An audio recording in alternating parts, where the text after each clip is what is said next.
So welcome into another week where we're being attacked by microphones and we're talking Michael Petersen. Dixon, how are we doing this week?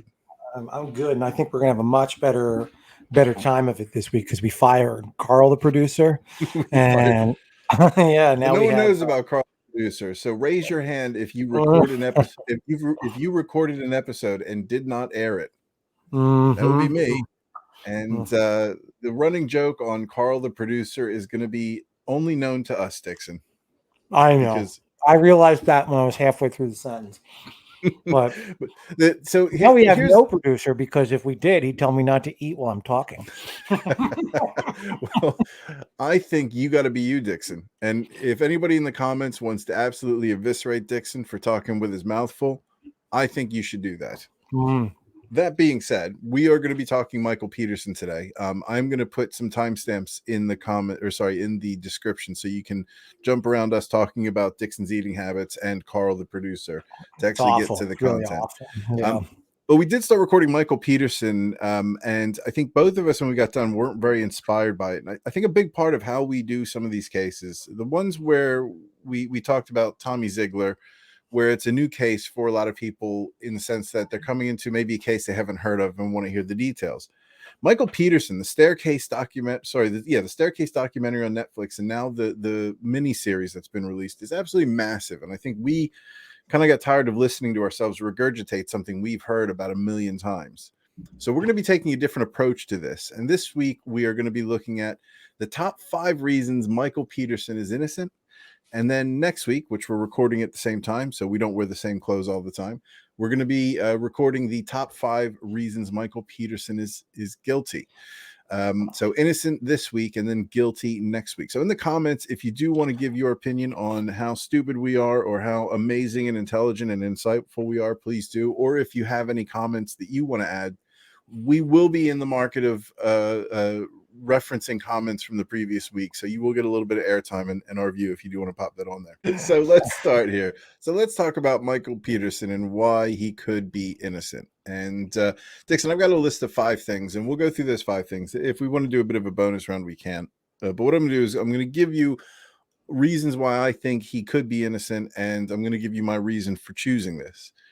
And the number one thing I chose was the lack of evidence from the blood to indicate innocence or guilt, or to indicate anything for that matter. So either side in the case could not confirm the nature of the injuries, nor could they deny the possibility that it was either a fall down the stairs or a beating. And I think if we take a look at the evidence, one of the things that the prosecution raised was they had looked at one point at every it was over 10 years. I don't know if you remember this from the documentary. They looked at, and this was for me the most compelling number one reason why he would be innocent. They went over 10 years of bludgeoning or beating deaths. And in every single one of those, there wasn't an instance where there wasn't some sort of brain damage or a fracture of the skull. And in the case of Kathleen Petersen, she had neither of those. She had those lacerations in her skull and what was quite a bit of blood loss, but there was no medical examiner that could rule out either of those. So it's very difficult to say this blood evidence is anything other than peculiar. Yeah, no, it is. And honestly, you're reminding me of one of the things that subsequent to viewing the Staircase documentary, at some point I saw there is a Forensic Files episode about this case. And of course, Forensic Files always takes the part of the prosecution, right? Especially if they get a conviction, as they did in this case. Yeah. And it's just interesting. You know, one of the things that I almost, if I had a little bit more time in my class, if I were still teaching the short story class, for example, I think I would almost be tempted to show parts of the Staircase documentary, particularly with that medical examiner. I'm trying to remember her name, who testified, and the defense took apart pretty well. Radish, yes. I think was her name. And you know, in the documentary, they make her, and at trial, when the prosecution is cross-examining her, they do a good job of making her look like a fool, or worse, frankly, someone who's being intentionally manipulative, selectively reading evidence, that kind of thing. Then you watch the Forensic Files episode, and she seems like a goddamn genius. You know what I mean? And it's all about framing a narrative. It is nothing, it's the same person presented with the same stuff. And it's what questions do you ask and how do you frame it? Having said that, it is certainly the defense's most compelling point. And I also am, I've always, ever since this was actually the documentary that first sort of made me, I had heard of, I don't know how familiar I was with blood, quote unquote, blood spatter evidence prior to viewing this documentary, but I was immediately suspicious of it after seeing this documentary. And obviously, the documentary is set up in such a way as to make you suspicious of it. But even in an absolute sense and in its own right, I always thought, this seems awfully, what's the term I'm looking for? Unscientific. Like, they're trying to build castles in the air based on angles of blood droplets, right?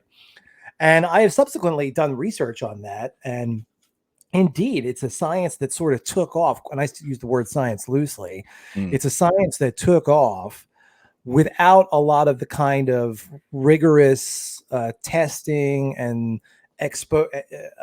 being exposed to the scientific method in terms of experimentation and repeatability. And so, in general, I am, and really, frankly, owing to this case, I am suspicious of blood spatter evidence. And so, or is it blood splatter? Blood spatter. I think it's SPA-T, not splatter. Well, every time I say it, I question myself because splatter, spatter, they're obviously related words. Anyway, so I agree that it is. Hear me. The only thing I would say is I don't know that it so much goes to Michael Petersen is innocent as it goes to prosecution can't prove that he's guilty. But in terms of his trial, that's one's as good as the other. Well, not quite, but in terms of a legal outcome, it theoretically is anyway. Yeah, and I think I jumped the gun because that's sort of my 1 and 2 are somewhat different, because I think the first point, and this is more to this one, and I jumped ahead to the second point a bit, conflating my notes. There's no way that you can take a look at because the one thing that I found that was intriguing, and this kind of goes not against your point. I agree. I think blood spatter evidence has probably been a bit overblown because it's difficult to draw conclusions from it.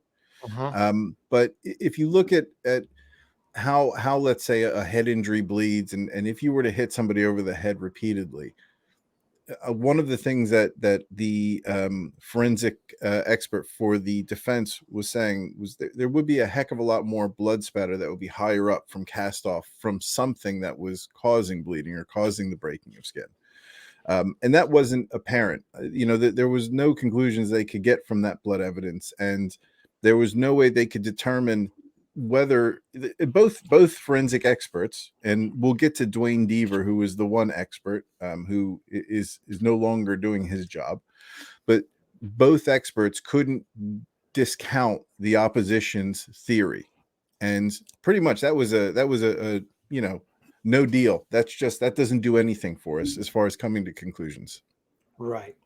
The only thing I would say though is looking at that, even as I'm staring at that photograph you've selected, it is difficult to imagine a fall down the stairs producing that amount. I know that his story had to do with he moved her and stuff like this, right? And that accounted for some of this, but that's an awful lot of blood, and it's in weird places. But the amount of blood doesn't. Well, there was one thing that I read that Howard Lee, I forget his name, the prosecution forensic specialist, who he was probably a little bit more educated than Dwayne Deaver. He said it's very possible as her body was laying there that the volume could be down to a mixture of blood and urine, just because she had passed away there. Right. But also head injuries. I had stitches in my head when I was 9, and the amount of blood that came from a cut that only needed four stitches on the top of my head was immense. I had blood running all down the side of my head, like profusely, and that was from a cut that needed 4 stitches, and it wasn't very deep. I should restate that it's not really so much the amount of blood, although it would be if you said, and she didn't die, then I would be like, oh yeah, that's a tremendous, but she's dead. And okay. It's looking at that wall, you know what I mean? Like it just, and again, but this is I'm thinking of myself as a juror right now, maybe not necessarily versed in, you know, evidence and scientific experimentation about how blood goes and where it goes. You just kind of like your gut reaction to that is like, that's a fall down the stairs. I don't think so. You know what I I mean? don't Like, know. I don't know because it's difficult. The blood isn't what bothers me about it not being a fall down the stairs. The amount of damage she took, the fact that the plasterboard isn't damaged, given mhm. the velocity she would have had to have rolled down the stairs for that. I don't want to use the term comedy of errors for that to happen, but Right. you have to envision, and I don't mean to disrespect the dead, but you have to envision some sort of a Laurel and Hardy slapstick fall in which the rules of Hollywood are dispelled and reality means you actually get hurt. And just the lack of plasterboard damage, and like you would expect there to be a hole or an indentation somewhere for that level of spatter to happen. And it's Yeah. just, I don't know, I can't envision in my head how that fall, and the whole idea that she fell down came to in the documentary. For those that haven't watched it, one of the theories from the defense was they think she may have fallen down, come to, was coughing up blood on the wall right there. She was laying there as she tried to get up, disoriented, slipped and hit her head on the molding right there, that white molding to the left, which I don't have a pointer on here, but and hit her head again. But I've fallen down the stairs before as well. There's she didn't have You enough blood have alcohol. as an Hmm? adult, as an adult, you have. No, no, as a teenager. Oh, well, even as a Uh, teenager, I mean, because you are not a small teenager. No, no, but I was. That's the thing, though. Your body does things, and that's kind of leading me to the point. Your body naturally does things to protect your head and your neck and your body. And every time, let's say I've fallen down the stairs 3 times in my life, two of which Okay. I was shit faced, so I was quite bendy at that time. You tend to, when you're drunk, you tend to turn into a rubber ball. But Right. when the other time I fell down the stairs, your hands are grabbing onto things and you're trying to protect yourself. You're not just sort of falling over unless you're knocked out unconscious. That doesn't happen. Right. I agree. So, and I've sort of combined two. So one was we can't determine whether it was a bludgeoning or it was a fall down the stairs. And two, the injuries aren't consistent with a bludgeoning. So just to sort of reiterate, this is based on the evidence provided by the defense, which was compelling, that they had examined 100, I think it was 100 death by beating in North Carolina over 10 years. That's every case. And in not one instance was there a lack of either a fractured, cracked skull or a brain injury, which Kathleen Petersen had none. So those are the first two on the board.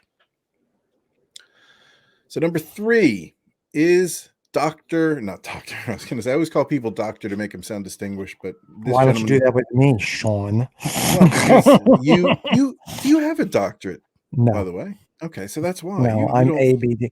No, you just said Yeah, you call people doctor to make them sound more distinguished. I Call know, me I know, but doctor. I want you to be respected on your merits alone, on the quality of your content. I don't want to I have to see. trick the viewers. I see. I see. You get there. So you're the talent on this show, as far as I'm concerned. So I think it goes without saying. Well, that explains our subscriber number. Well, So we have Dwayne Deaver, and there's a lot that went on with him, and he is the linchpin to where we're at now. So he was the blood evidence expert, and the case was recently thrown out because of him. And the jury had cited, there was people in the jury who had cited the blood evidence was what swayed them to guilt. Now, on December 2011, Superior Court Judge Orlando Hudson, which I believe he was the actual judge in the case originally, threw out Petersen's conviction in December 2011, ruling that former State Bureau of Investigation blood analyst lied on the witness stand, misleading jurors about his expertise in using questionable tests on evidence found in the Petersen home.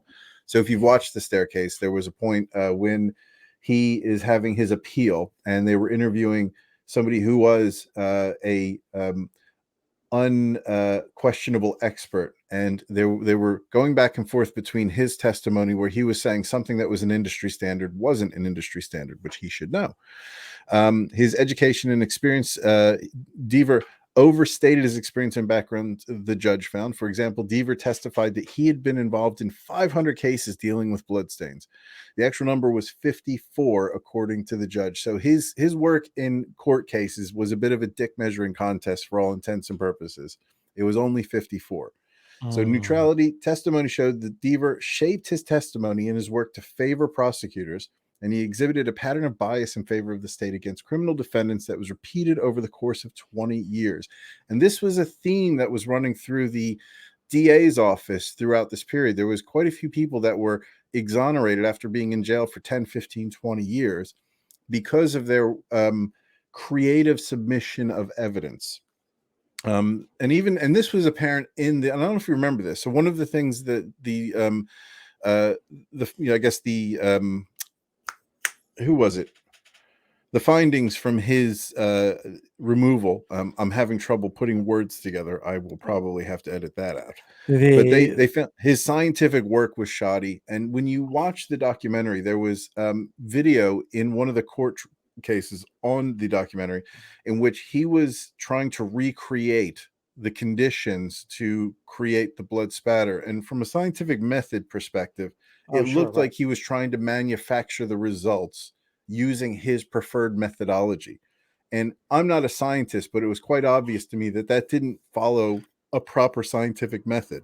Well, he was trying to produce the outcome, not test the outcome. Basically. Yeah, not trying to. And I think this was a theme for, and this was something I always seem to see in cases where there's questionable outcomes, where the police, and I'm not bagging on the police, but and it wasn't necessarily the police in this instance, but you get blinders on a specific person, and it very well may be the person, they have the right person, but because they go through a methodology that's trying to prove somebody's guilt versus prove who was guilty, it makes the actual evidence a bit more questionable. Right. I mean, this actually goes back to what I was saying earlier about class, my class, teaching class. And I often find that when I'm trying to describe to students like literature and the process of writing about literature and what is going on artistically, I actually find that, talking about trials is useful because it's a context that everybody has I think a somewhat understanding of it because it's just out in the culture and we think we know anyway. And I think most people also understand inherently, but it bears repeating and thinking about that. The problem, if you want to say that there's a problem with the jury system, is that neither the prosecution nor the defense is committed to or even interested in the truth. The theory, of course, is that there is no societal benefit to identifying, prosecuting, and convicting the wrong person for a crime, because obviously inherent with that is that the correct person, the person you should have caught, got away with it, and now they're out. And so they could do it again, because after all, the point of incarcerating someone is to prevent them from doing it again, among other things. Yeah. And so the idea, therefore, is that that's theoretically going to keep the prosecution honest. But what we know is that, prosecutors are subject to political pressures. Yeah. And one of those things is, conviction and clearance rates. Conviction rates. Conviction. So what they care about is winning. And what the defense cares about, of course, they're not even obligated to. They don't have to tell the truth. Nothing in the system is set up for them to even care about the truth. They're not supposed to. All they're supposed to do is, play literally defense and try to prevent the prosecution from crossing the reasonable doubt threshold. So it's not even a question of defense doesn't even have to care. You could almost you can't quite go that far. I was going to say, but you can almost openly admit, well, they did it, but you can't prove it. It's sort of you can get within the ballpark of that, kind of thing. So the bottom line here is, and to this point that you're making, is that, this guy, it's not surprising to me. And I'm sure he's not the only one. He got caught, and I'd love to know more of the circumstances as to how he got caught and singled out, because I'll bet if I started going expert by expert through jurisdiction by jurisdiction, I'd find a lot of places whose methodology was more about, hey, here's the guy, we know he did it. And honestly, I'm sure it's very frustrating for prosecutors and police, because there are times, we know, when they know exactly who did something, and the problem is they don't have the evidence to get it past that's admissible, to get it past the reasonable doubt threshold. So the temptation to cheat must be enormous. You know what I mean? I struggle with that simply because the power they have, but also the results that would, that would create. And in one of the examples, not so much with, well, Dwayne Deaver, he his background, his case history was examined, and it was not good, with him omitting evidence. And there was one instance, if I don't know if you've noticed this, Dixon, from what you're saying, it doesn't sound like you do. They've added episodes onto that Netflix staircase about his appeal trial. I And if think anybody, so. I think yeah, my wife because didn't know that. eventually he gets out, right, through the Alfred Yeah, play. but they actually have the cameras on hand for that. So my wife didn't realize this when I watched it the first time, and it was her second go around, about a month ago. And on it, there was episodes that were added on. It was almost like a sequel, but it was added on to the end of the existing episodes. But in addition to I just his, don't. It's been a while since I watched yeah, those ending episodes, so I don't remember Deaver's, like the specific circumstances as to why he got caught. And what I meant more is like, probably that's what my point here is, that there's probably a lot of people that everybody knows are kind of, pushing the envelope, trying to sneak stuff in, interpreting aggressively, whatever you want to say. And my guess is that something politically happened that made him vulnerable, that instead of being protected, he was shoved out, he was put out, as a sacrifice. You know what I well, mean? But in Durham, there seemed to be a pattern more so than anywhere else, because one of the things I learned recently, and I can't remember the gentleman's name, he became the DA after the DA who was in the documentary, the prosecutor. The DA who replaced him was on the team investigating this, and the second DA ended up being fired or let go because he withheld DNA evidence that would have exonerated somebody who was accused of rape, I think it was, and went to jail for like 10 or 16 years. When we talk about a pattern of behavior where they were more focused on getting a prosecution than they were on prosecuting the correct person, was it David Rudolph or the lawyer for Michael Petersen? I think it's David Rudolph.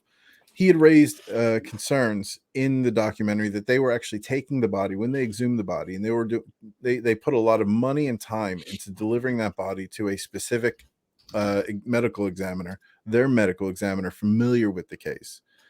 And the problem I had with that was, if again you're taking evidence to a jury, and surely the defense is going to be highlighting there's biases in the person who is examining the remains of Elizabeth Ratliff, I would really be interested, if I was on that team prosecuting Michael Petersen, and getting a neutral party to do that autopsy. Because if they find in that autopsy that there was bludgeoning was the cause of death, then that would be so much more powerful, because it would cut the feet out of any sort of biases. And then finally, on the autopsy, I agree with the defense when they said, I think they had referred to it as homicidal bludgeoning or something to that effect. It was a very evocative way to list cause of death. And it seemed like there was a narrative, whereas an autopsy is a medical exam at the end of the day. And you could just see that I could pick up a pattern of, we want to get this guy, less worried about whether it's right or wrong. And that was the theme. yeah, I understand what you're saying. I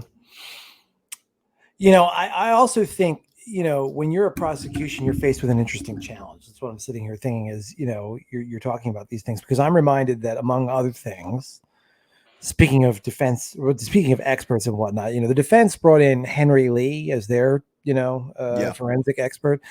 Yeah, that cost, I'm sure, a pretty penny, because Henry Lee, if you watch things like Forensic Files and all that, Yeah. he is world renowned forensic, and mostly he works for prosecutions over the years. Yeah. And so they were obviously trying to rely on star power in terms of their expert. Not that the jurors would have necessarily known who he was, but they wanted to bring in somebody of his stature to make their case. But as the prosecutor, again, this is to your point, when you're staring across the aisle at the defense, and they're throwing that kind of money at the case. I always think about the O.J. Simpson case. People think it's about race, right? It's not. It was never about race. It was about money. Yeah. If O.J. Simpson had been O.J. the bus driver, he'd be executed already. Yeah. You know what I mean? Like years ago. And there would, The and it game would is have made fixed. right, exactly. And so, I can understand, again, as a prosecution, knowing you're going up against people who can bring in people like Henry Lee from the outside, to come and have a team of attorneys and all this stuff. I mean, I know Michael Petersen blew through all the money defending himself, but still, he had several monies at his disposal, to go through that. So, as the prosecution, you're probably sitting there going like, well, they're going to pull out all the stops, so do we. You know what I mean? And we can't mince words. We can't get soft. We can't give an inch or we, I think it comes down to, you feel like the defense by the rules as they are set up doesn't necessarily have to play clean, as it were. And now you feel like, as the prosecution, well, if I play clean, I'm going to lose. Not because the guy isn't guilty, but because I have to play by the rules and this guy does. Not that the defense isn't playing by the rules. They are. But the rules are really stacked in the favor of the defense. Yeah. I get what you're saying, and I think that is very true, especially in this case, given he did have the money to defend himself, and the steps he was going. If you look at the time and resource that went into the thing that was fascinating about this documentary, and I think law schools use this documentary as an example on how to build a case from a defense's point of view. Sure. The amount of time and resource that went into, like, they were flying to Germany at one point, multiple people. And they weren't just charging for flights; they were charging for their time, and every minute that from the moment they leave their house to the moment they return is a billable hour, because they're on the road. Right now, I'm sure the guy might have done some work pro bono in the end, but they are able to charge. And by the way, I want to amend something I just said a moment ago, which is that the rules are favored in the stack. What the rules are really stacked in favor of is the side with the most money. You know what I mean? And more often than not, much more often than not, that's actually the prosecution, which is why you get so many plea bargains, right? Because they have the whole power and resources of the state to bring against. And frankly, most criminals who are getting prosecuted are people from lower strata of society who don't have those kinds of resources. But when they meet their match, you know what I mean? When they meet somebody who can frankly outspend them, because as much as the state has in theory unlimited resources, not really, because each case there's all kinds of limitations. They're not going to be able to pay for trips to Germany for what I mean, like that's not in the budget to go find evidence of this, that, or the other. So when they hit against that, now that does tip the scales anyway. It does. It's a good point. So going on to our next point, and this is a very brief one. I never found a murder weapon, really. I think there was no, if there was, so the blowpoke was I guess the headline piece that the prosecution was theorizing was something like that. And there was never any, if it was a blowpoke, given the injuries, I think it would have been quite damaged. There would have been DNA evidence. It would have been quite easy to identify. But, as far as innocence, there was never a murder weapon found. And there was a lot of actual evidence, but that was a big one. If you have no evidence, no murder weapon, it's very difficult to establish your actual cause of death or actually what happened. Okay, they were bludgeoned. What were they bludgeoned with? And the nature of the bludgeoning was weird because it was lacerations without, and that fucks with my head. Lacerations without a damaged skull and a damaged brain. Now, there was evidence, which I don't know to what degree, and I'm not raising it. There may have been evidence of asphyxiation, but not to the degree that it was obvious to a medical examiner. Yeah, no. And, the circumstances under which the blowpoke was eventually located, I mean, I don't know. Are you going to get to that later? Because, I'm not, because I didn't find it that crazy. I think they were more worried about how it was going to be perceived by the jury. But it even if they had put it there and covered it in cobwebs, it would have been difficult to really, if it was used in a murder, it would have been difficult to make it look like it, to make it look the way it had done. I didn't find it to be that sensational. I was thinking the other way around. I was thinking that, I mean, like the attorney Rudolph talks about is like, if that's not reasonable doubt, I don't know what is, right? The fact that the blowpoke was found and it clearly wasn't the murder weapon, right? Except Yeah. that, was it the actual blowpoke? That's the thing that I've always wondered. You know what I mean? Convenient that it showed up when it did. You know what I mean? Like, I mean, I guess their argument was, well, if we wanted it to be convenient, we could have produced it way earlier than that. Why would we have waited since they were running around throwing blowpoke? But I've always found it a little like, I don't know. I found it difficult to like. Maybe I didn't have a lot of buy into the blowpoke because when you look at the length of the blowpoke and the space with which this small man had to wield it. Granted, he was in the military, but he's an older man now. Yeah. Wielding this awkward, lightweight, probably very easy to damage thing when you impact the skull to the point that you're killing somebody. I just really struggle with that being the murder weapon. Well, Yeah. not that, but a blowpoke just in general. It just seemed like a weird choice.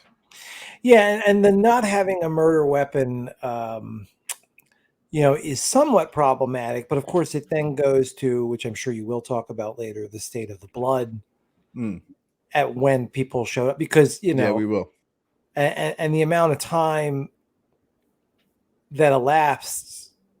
I mean, obviously, if you're going to beat your wife to death with something and then try to claim she fell down the stairs, the obvious problem you have to solve is the murder weapon. Yeah.